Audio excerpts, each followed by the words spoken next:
Khutbah yang ini pula adalah bahagian ke-12. Dasarkan Ulangan bab 31 ayat 1 hingga 23. Khutbah ini bertajuk Peringatan untuk Masa Depan. Sebelum saya meneruskan, mari kita memulai dengan doa. Blessed are you, O Lord our God, King of the universe, who sanctifies us with your commandments and commanded us to engross ourselves in the words of Scriptures. And so, may the words of my mouth and the meditations of all our hearts be pleasing in your sight, O Lord, our rock and our Redeemer, through Jesus Christ our Lord. Amen. I used to work in the industry many years ago. During lunch hour, my colleagues and I usually carpool to go for lunch, and we took turn to drive. A fellow engineer in the factory happened to drive the same car model as mine, Pro 2 Myvi. So it's natural for me to take notice of how he drives his car compared to me. And I quickly noticed that he didn't bother to wait for his car engine to run for a while before he switches the gear and hits the gas pedal. He starts the engine and immediately drives off. So one day I told him that perhaps he should take care a bit about his driving habit because it might affect his car engine in the long run. He replied me that he knew about that, but he didn't think it's important. He said he isn't planning to drive that Myvi for a long term.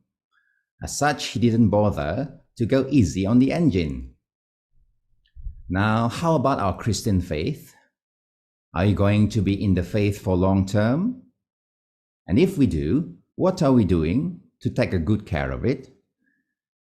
Saudari, dalam Ulangan bab 31 ayat 10 hingga 13, Musa memerintahkan seluruh umat Israel agar mendengar pembacaan Taurat setiap 7 tahun supaya mereka dan keturunan mereka belajar takut akan Tuhan selama mereka tinggal di tanah perjanjian nanti.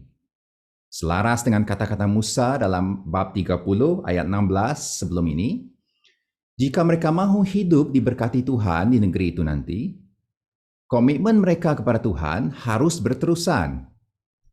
Dan ia dapat diperkuatkan apabila mereka kerap mendengar pesan dari Taurat Tuhan. Mulai bab 31, kisah di dalam kitab Ulangan ini mula melabuhkan tirainya. Naratif-naratif yang terkandung dalam Ulangan bab 31 ayat 1 hingga 30, bab 32 ayat 44 hingga 52, dan bab 34 ayat 1 hingga 12 merupakan naratif penutup bagi buku Ulangan di mana bab-bab terakhir ini membentuk the closing frame atau babak penutup sebagai pasangan bagi Ulangan bab 1 hingga 3 dahulu yang merupakan the opening frame atau babak pembukaan. Perhatikan rajah berikut untuk lebih memahami struktur dan aliran penulisan dalam seluruh buku Ulangan ini. Jika bab 1 hingga 3 dahulu merupakan imbauan bagi masa lalu, mengenai pengalaman umat Israel sejak mereka bergerak meninggalkan Horeb sehingga sampai di dataran Moab pada saat ini, bab 31 hingga 34 pula merupakan pandangan ke masa depan, mengenai prospek masa hadapan mereka setelah mendiami tanah perjanjian kelak. Beginilah buku ini disusun oleh si penulisnya, dan ia disusun sedemikian rupa sesuai dengan maksud penulisnya untuk menekankan semula ketetapan-ketetapan perjanjian yang telah Tuhan adakan dengan generasi pertama umat Israel di Horeb dahulu. Dan itu ditekankan semula kepada generasi kedua yang sekarang berada di ambang memasuki tanah perjanjian dan menyeru mereka agar taat setia kepada perjanjian tersebut apabila mereka tinggal di sana nanti. Naratif-naratif penutup dalam Ulangan bab 31 hingga 34 juga mengandungi 2 buah interlude atau selingan yang berupa sebuah nyanyian kesaksian terhadap Israel yaitu dalam bab 32 ayat 1 hingga 43, dan sebuah siri ucapan berkat terakhir daripada Musa kepada umat Israel dalam bab 33 ayat 1 hingga 29, yang diberikan Musa sebelum kematiannya dalam bab 34. Kita akan memperhatikan bab 32 dan 34 dengan lebih dekat dalam khutbah yang akan datang. Untuk khutbah ini, saya mengajak kita untuk mengikuti dan merenungkan naratif yang terdapat dalam bab 31 ayat 1 hingga 23. Dari Ulangan 31 bermula dengan Musa memberitahu umat Israel bahawa kepimpinannya telah sampai di penghujungnya. Tuhan telah berfirman bahawa Musa tak akan memasuki tanah perjanjian seperti yang sudah tercatat dalam bab 3 ayat 25 hingga 27 dahulu. Akan tetapi Tuhan sendirilah yang akan memimpin dan menyertai umat Israel untuk menaluki negeri tersebut. Lihat bab 31 ayat 3. Tuhan juga akan melantik Yosua untuk mengambil alih tampuk kepimpinan daripada Musa dan memberi jaminan bahawa dia akan terus memimpin dan beserta dengan mereka. Musa mendorong umat Israel, kuatkanlah dan mantapkanlah hatimu. Jangan takut dan jangan gentar dengan mereka, kerana Tuhan Allahmu menyertai kamu. Dia tidak akan membiarkan kamu dan tidak akan meninggalkan kamu. Ayat 6. Dorongan yang sama ini juga diulangi kepada Yosua dalam ayat 7 dan 8. Jelas bahawa petikan dalam ayat 1 hingga 8 ini menekankan suatu jaminan bahawa hadirat Tuhan akan terus beserta dengan umatnya untuk mendapatkan tanah perjanjian tersebut. Generasi kedua yang sekarang berada di sempadan tanah perjanjian didorong dan diberi jaminan sedemikian rupa untuk maju agar mereka tidak mengulangi kegagalan generasi pertama dahulu yang takut dan yang tidak percaya akan penyertaan Tuhan. Seperti kata Musa dalam bab 3 ayat 22 dahulu, janganlah takut, kerana Tuhan, dialah yang akan berperang untukmu. Seterusnya, dalam ayat 9 hingga 13, sebelum Musa berpisah dengan umat Israel, dia menuliskan Taurat yang merujuk kepada seluruh ajaran yang disampaikannya di sepanjang kitab Ulangan ini. Dia menuliskannya dan memberikannya kepada para imam Lewi sebagai para pemimpin agama dan kepada semua pemimpin masyarakat Israel. Musa memerintahkan mereka untuk membacakan Taurat tersebut setiap 7 tahun kepada seluruh lapisan umat, baik lelaki, perempuan, anak-anak maupun pendatang, agar mereka mendengarkannya dan belajar supaya takut kepada Tuhan serta mentaati semua kata dalam hukum Taurat. Tambahan lagi, pembacaan tersebut adalah penting sekali supaya anak-anak mereka yang belum pernah mengetahuinya akan dapat mendengarkannya dan belajar supaya takut kepada Tuhan Allahmu selama kamu hidup di tanah yang akan kamu miliki setelah menyeberangi sungai Yordan. Ayat 13. Saudara-saudari, perhatikan dalam ayat 10 dan 11 bahawa pembacaan Taurat tersebut harus dilakukan pada waktu perayaan Pondok Daun semasa seluruh umat Israel berhimpun menghadap hadirat Tuhan di tempat yang akan dipilihnya. Teks ini mencadangkan bahawa dengan mendengarkan Taurat itu, umat Israel akan bertemu dengan Tuhan di dalam hadirat Tuhan, seperti generasi terdahulu bertemu dengan Tuhan di Horeb. Lihat Ulangan 4 ayat 10. Di samping itu, pembacaan Taurat ini juga adalah sebahagian daripada kegiatan ibadah. Nah, pada zaman purba, hanya para imam yang memiliki salinan kitab suci. Dan kebanyakan rakyat Marhain juga tidak boleh membaca. Oleh itu, mereka bergantung kepada pemberitaan, pendengaran, dan ingatan yang baik. Jadi mendengar dan menghafal firman Tuhan adalah aspek penting dalam ibadah, supaya semua orang tahu perintah Tuhan dan kejahilan tidak boleh menjadi alasan untuk tidak mentaatinya. Jadi Israel harus mengenal Taurat Tuhan dan tanggung jawab mereka kepada perjanjian dengan Tuhan. Dan kesedaran tersebut dipupuk di dalam dan melalui kegiatan ibadah. Pembacaan menghasilkan pendengaran. Pendengaran menimbulkan pembelajaran. Pembelajaran memupuk sikap takut akan Tuhan yang seterusnya akan membawa kepada ketaatan dan yang akan memberi kehidupan. Saudari, dalam buku Nehemia, bab 8, kita juga dapati bagaimana Imam Ezra membacakan kitab Taurat pada waktu perayaan Pondok Daun, sambil para imam yang lain mengajarkannya kepada generasi kedua umat Israel yang pulang dari pembuangan.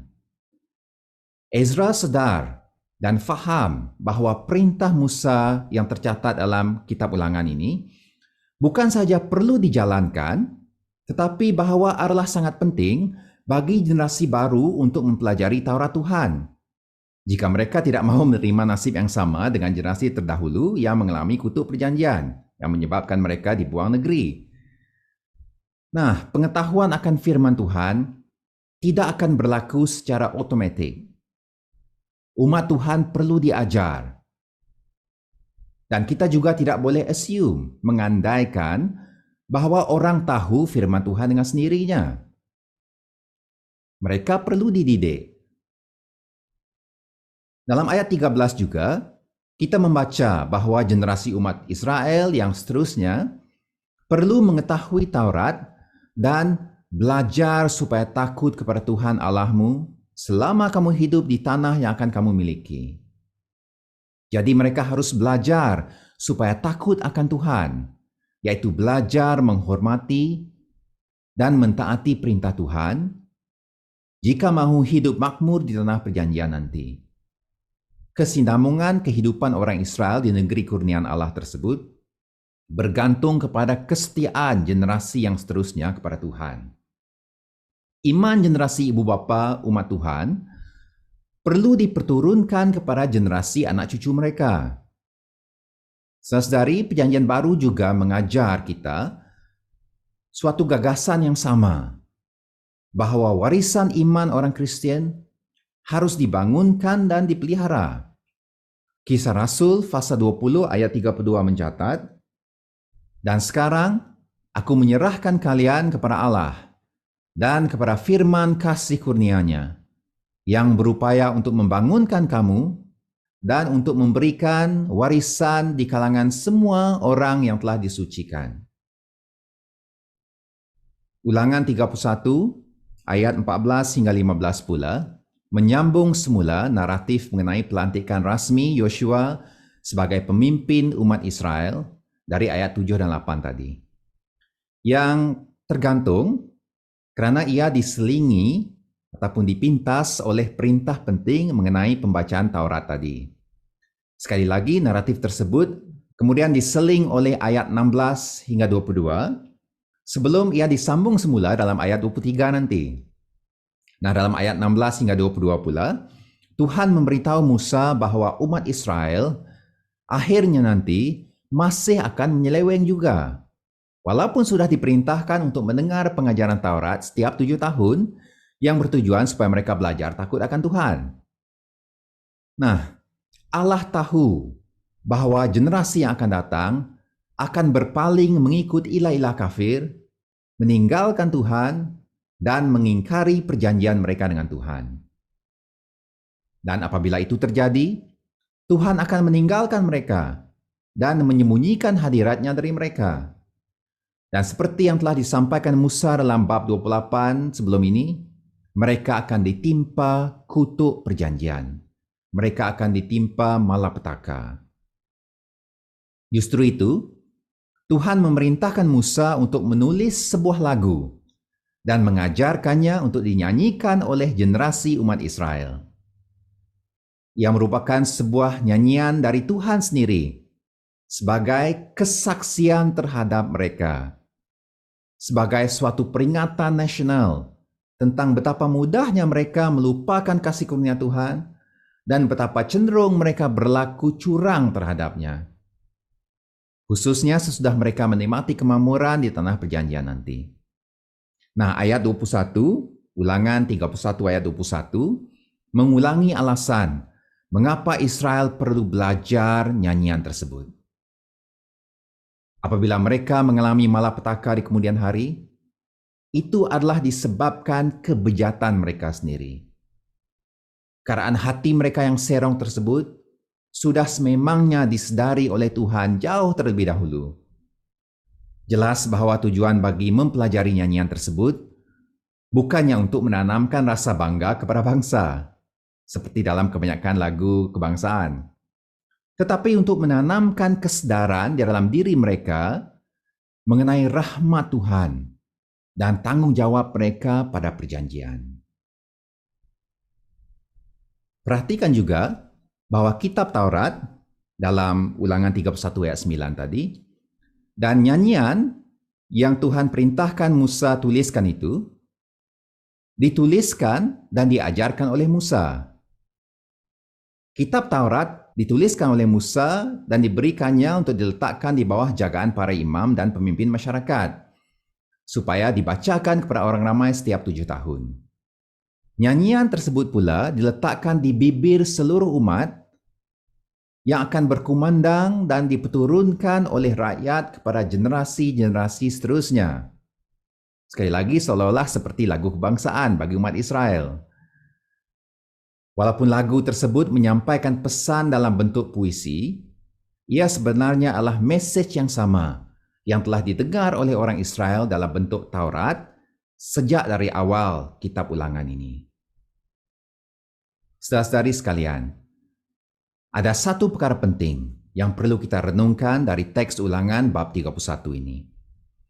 Ayat 9 hingga 13 menunjukkan bahwa pembacaan dan pemberitaan kitab suci adalah sangat penting bagi umat Tuhan.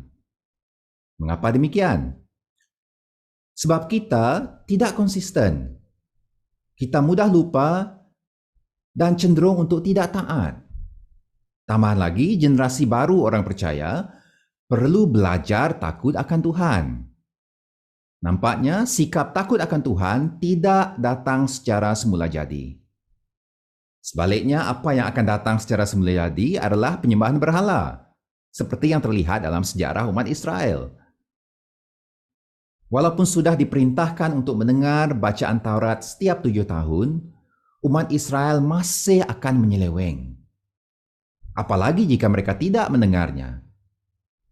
Nah, oleh itu penting sekali bagi kita sebagai umat Tuhan pada hari ini untuk mendengarkan pemberitaan kitab suci berulang kali.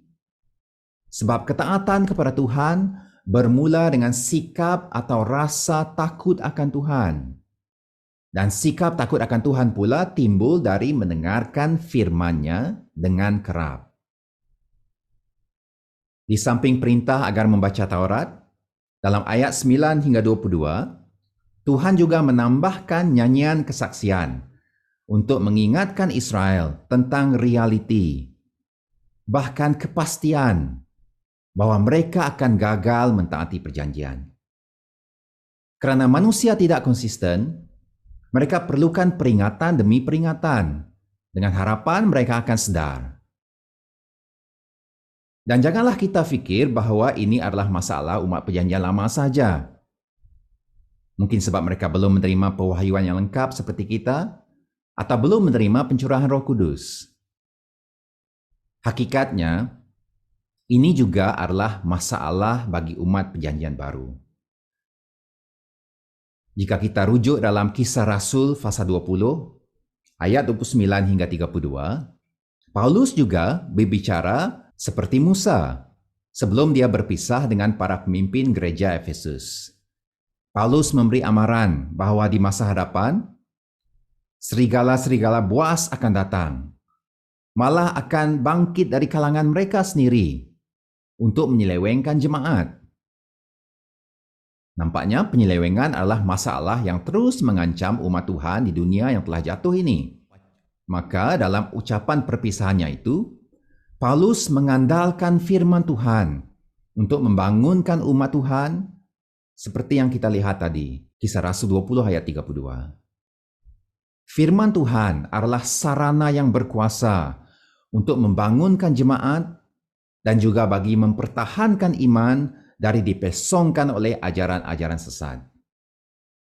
Jadi jemaat yang tekun mempelajari kitab suci adalah jemaat yang berusaha memelihara iman mereka.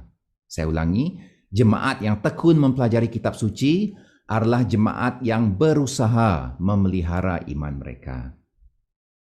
Jika kita ingin mempertahankan iman, jika kita inginkan iman kekristenan itu berterusan bagi jangka panjang sehingga ke anak cucu kita, komuniti kita harus kerap mendengar dan belajar firman Tuhan. Dalam syarahannya yang berjudul The Gospel of Jesus Christ, D.A. Carson menyebut, terjemahannya, mungkin yang lebih lazim adalah kecenderungan untuk mengandaikan Injil, to assume the gospel, sambil menumpukan tenaga dan semangat pada isu-isu yang lain, seperti perkawinan, kebahagiaan, kemakmuran, dan sebagainya. Senarainya tidak berkesudahan. Jika Injil hanya diandaikan, assume, sementara isu-isu sampingan menyalakan semangat kita akan melatih generasi baru untuk memperkecilkan Injil dan sebaliknya bersemangat terhadap hal-hal sampingan. Carson turut membuat pemerhatian ini. Rakan sekerja saya, Paul Hibbert, menganalisis warisan imannya. Satu generasi Mennonite mempercayai Injil dan juga yakin bahwa natijahnya melibatkan hal-hal sosial, ekonomi, dan politik yang tertentu. Generasi yang seterusnya mengandaikan Injil, assume the gospel, tetapi mengutamakan penglibatan dalam sosial, ekonomi, dan politik.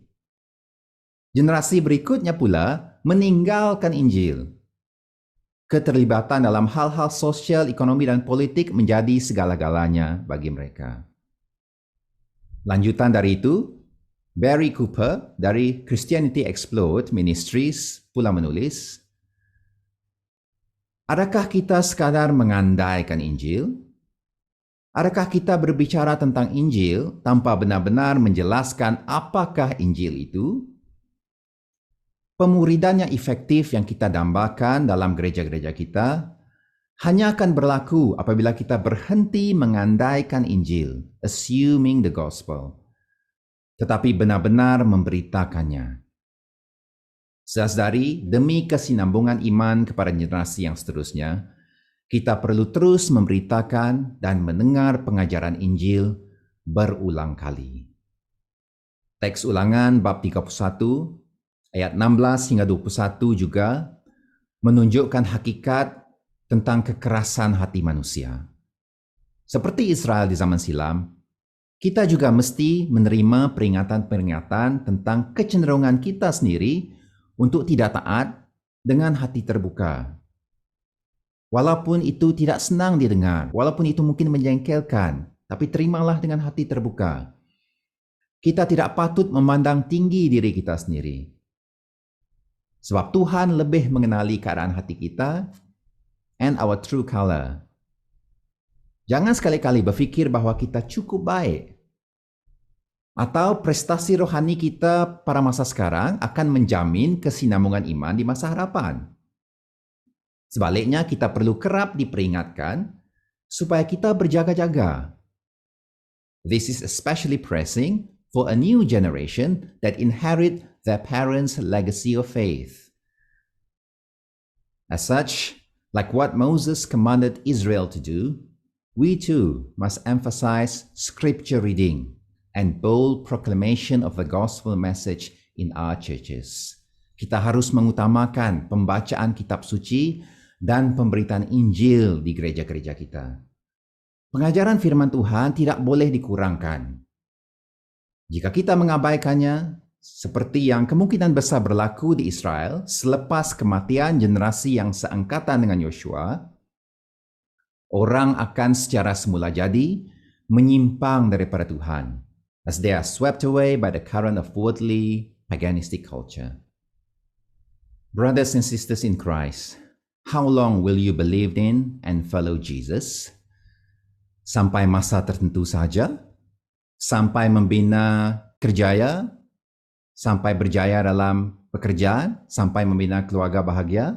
Atau sampai akhir hayatmu? How about our children's generation and the next generation?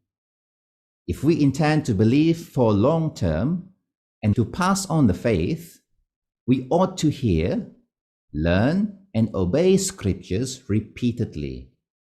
Marilah kita terus-menerus mendengarkan pemberitaan firman Tuhan.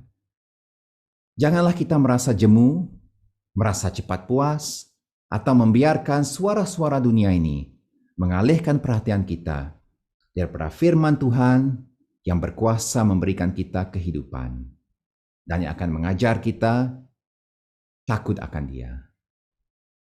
Amin. Mari kita berdoa. Ya Tuhan, kami mengucap syukur yang tak terhingga sebab Engkau sudah memberikan kami anugerah keselamatan, anugerah pengampunan, dan juga anugerah firman-Mu. Engkau sudah berbicara dan firman-Mu telah tertulis di dalam kitab suci. Dan melalui firman itulah Engkau berbicara kepada kami.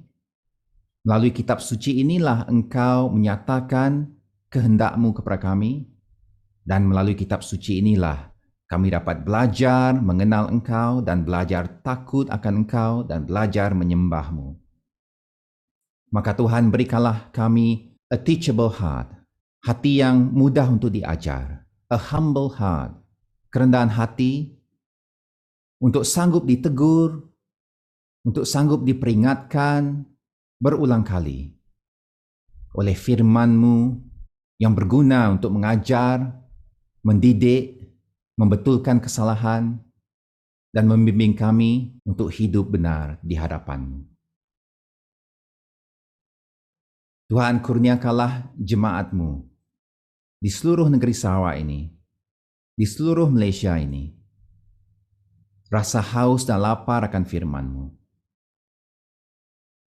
Berikanlah kami hati yang rindu untuk mendalami firman-Mu, untuk mempelajari firman-Mu dengan lebih jauh, dengan sebaik mungkin. Supaya dengan rasa cinta akan firman-Mu akan memupuk di dalam diri kami rasa takut akan Tuhan. Kerana hanya dengan mengenal firman-Mu lah kami dapat mentaati-Mu dan melakukan kehendak-Mu. Terpujilah Engkau ya Tuhan Allah kami yang sudah berbicara. Dan kiranya pemberitaan firman-Mu seperti pada hari ini akan terus menjadi makanan rohani yang akan menguatkan kehidupan kami, membentuk iman kami, yang akan mengubah cara hidup kami, sehingga kami menjadi orang-orang yang hidup kudus dan benar di hadapan-Mu dan menjadi saksi-saksi-Mu kepada dunia di sekitar kami, bagi kemuliaan nama-Mu. Oleh Yesus Kristus, Juru Selamat kami, Raja yang akan kembali. Amin.